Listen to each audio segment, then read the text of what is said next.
अस्सलाम वालेकुम students, I hope you all are fine.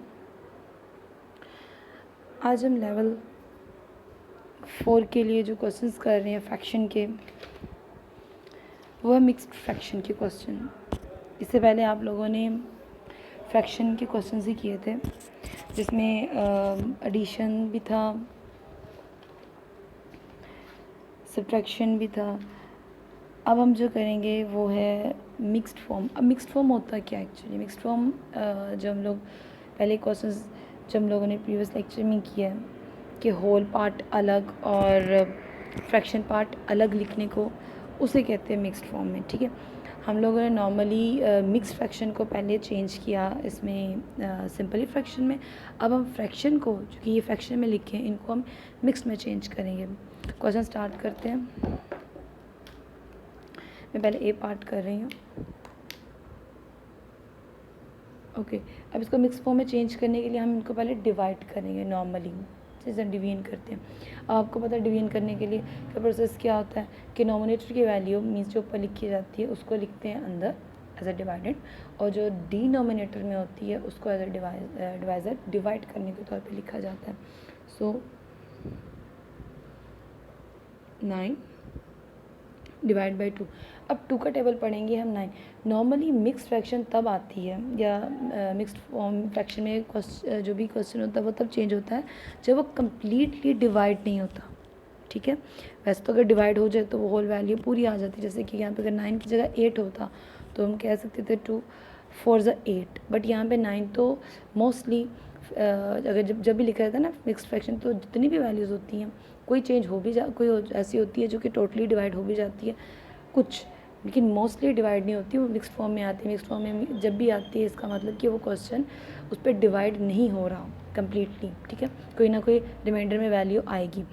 अब 2 को डिवाइड करेंगे, 2 से डिवाइड करेंगे 2, वी नो 2 4 ज़ार 8, माइनस करें 9 से 8 माइनस किया 1, 1 यहाँ पे क्या आ गया? रिमाइंडर। अब इसको लिखने का मेथड क्या है? नॉर्मल तो आंसर आ गया, आपने ये क्वेश्चन लिखना है, ये डिवाइड भी आपने करना है, ये नहीं कि डिवाइड के बगैर ही करना है। अब इस क्वेश्चन को, सोल्यूशन को देखते हुए हमने इसका आंसर लिखना है। अब आंसर कैसे लिखना है? मिक्स्ड फॉर्म में लिखने का तरीका याद रखिएगा। चलिए यहाँ चेंज पेन से करती हूँ ताकि आपको थोड़ा आइडिया रहे।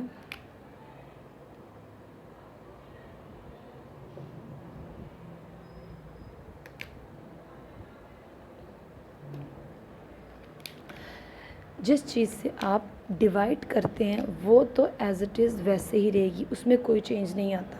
ठीक है, और जो उसका आंसर आता है क्वेश्चन फॉर्म में, जो भी आंसर आता है क्वेश्चन की जगह, वो आप लिखते हैं फ्रैक्शन की साइड पे, क्योंकि वो होल वैल्यू होती है। ठीक है, पूरे फ्रैक्शन में वो होल पार्ट होता है, और जो रिमाइंडर में आ जाता है वो आप डिनोमिनेटर के ऊपर नॉमिनेटर में लिखते हैं। ठीक है, अगर आप इसको मल्टीप्लाई करें 2 4 ज़ा 8 प्लस 1 9, तो वापस ये सोल्यूशन इसका आ जाता है। क्लियर? अभी मैं नेक्स्ट पार्ट करती हूँ इसी को रेस करके।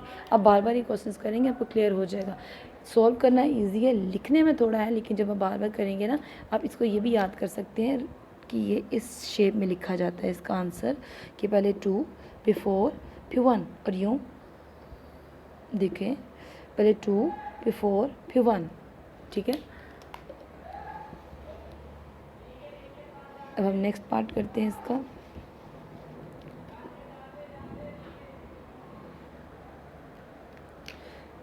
सी पार्ट। ठीक है, मैंने यहाँ पे वो क्वेश्चंस लिखे हैं जो जिनकी नॉमिनेटर की वैल्यूज़ बड़ी हैं। ठीक है, 45 को हम डिवाइड करेंगे, ज़्यादा ही ऊपर हो गया, 45 को हम डिवाइड करेंगे 8 से।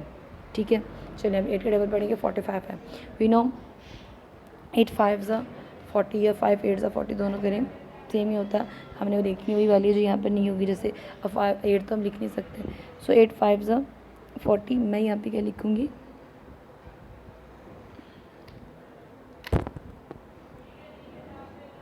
5 40 माइनस करें, 5 में 0 माइनस किया तो क्या आया? 5 रिमाइंडर के तौर पे। ठीक है, अब इसको लिखेंगे कैसे, जो भी क्वेश्चन है आपने उस क्वेश्चन को लिखना है, देन अब इसे लिखने का मेथड, अगर आप चाहें तो इसको इस शेप में भी लिख सकते हैं, ठीक है। दोनों मेथड आपको आने चाहिए, मतलब आपको हर तरीके सोल्यूशन जो है ना वो देखना चाहिए किस तरीके से, क्योंकि कोई भी मेथड आपको ईजी लग सकता है, किसी भी तरीके कोई भी मेथड आपके दिमाग में अच्छे तरीके से याद रह सकता है। अब ये 8 आपने एज इट इज़ लिखा, ठीक है। देन जो क्वोशंट फॉर्म में वैल्यू है वो साइड पे लिखी, और जो रिमाइंडर में बच गया है एक्स्ट्रा है वो, वैसे यहाँ पे तो दोनों ही 5 है, लेकिन हमने ग्रीन का मतलब पता चल जाएगा कि कौन सा 5 यहाँ है, जो बच गया है वो नॉमिनेटर में लिखा। सॉरी, अभी आपको क्लियर हो गया। अब इसका नेक्स्ट पार्ट करते हैं हम।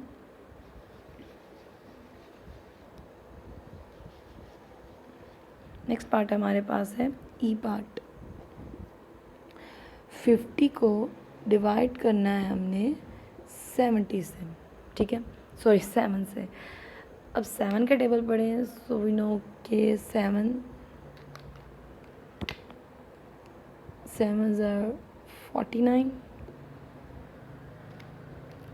रिमाइंडर में क्या आया माइनस करने पे 1। अब ये तो डिवीजन सॉल्व होगी, अब इसे मिक्स्ड फॉर्म में चेंज कैसे करेंगे,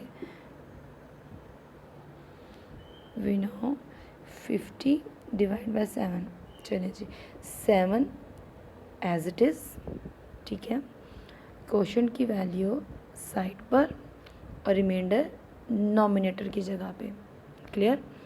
अब इसे इस तरह सर्कल के साथ भी लिख सकते हैं, अगर आपको वो मुश्किल लगता है तो आप सिंपली डिनोमिनेटर की value quotient form and remainder form ऐसे भी लिख सकते हैं, ठीक है। अब नेक्स्ट पार्ट हम करते हैं आई पार्ट।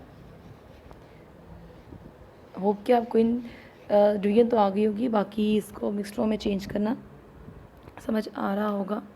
नेक्स्ट है आई पार्ट, उसमें हमने 8 को डिवाइड करना है, सॉरी 8 से डिवाइड करना है 62 को, ठीक है। अब 8 का टेबल पढ़ें कि 62 आए, वी नो 8 8 64। अब 8 से हम पीछे चलें तो 8 7 56, तो 8 7 56। अब इसको माइनस करें अगर तो 56 57 58 59 60 61 62, 6 मीन्स के कितना रिमाइंडर आ गए 6, इसका रिमेनिंग वैल्यू हो गया। अब इसको हम कैसे लिखेंगे,